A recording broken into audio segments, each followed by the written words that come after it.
Giklaro ni Romeo Ticar ang school head sa usa ka tunghaan sa barangay Alyong Tubuhangin District at Davao City nga ang stabbing incident nga nahitabo kagahapong adlaw alas 4 sa hapon wala nahitabo sulod sa tungaan kundi nahitabo sa Kanto Diamond Village, Damosa, Davao City. Matud pa ni Ticar ang mga nangdunggab dili mga estudyante sa tunghaan samtang ang duha ka biktima mga estudyante nga nagikan sa ilaha. Dugang pa nga padayon sa pangginapahigayon nila nga investigasyon uban sa mga ginikanan og kapulisan aron masuta ang sinugdanan ingon man ang rason sa maong insidente. Adunay nadunggaban ato yung estudyante diri sa Iramos National High School pero ang mga nanunggab dili nato estudyante diri taga Gawas. Mga batanon nga wa pa nato masuta og unsa gyoy hinungdan o ilang kapasikaran nganong ilang gihimo ang maong panunggab sa atong mga estudyante. Nahitabo ang insidente kuman naman ang atong klase dismiss na mga kabataan nato o nya gawas gyud diri sa atong tulungan wa to mahitabo diri.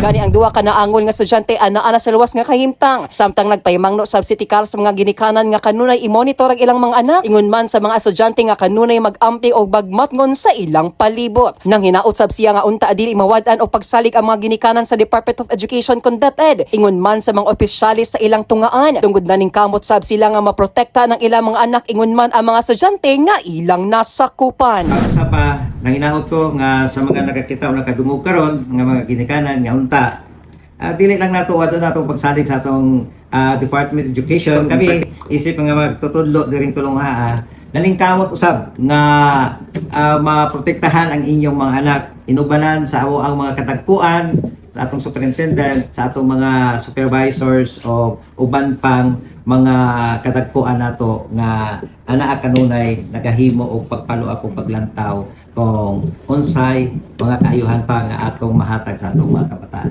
Nainumduman nga adunay stabbing incident nga nahitabo sa Kanto Diamond Village, Damosa, Davao City ni adtong Hulyo 6, 2026. Diin duha ka estudyante ang naangol human gidunggab sa grupo sa kabatan-unan. Gani kini nahitabo gawas sa tungaan ug na-rescue na sab ang unom ka nalambigit sa maong pagpanunggab ug ang duha ka nadunggaban anaa na sab sa maayong nga kahimtang. Kasama mo sa balita ug serbisyo publiko, Radyo Man Will Duran, Totok, RMN.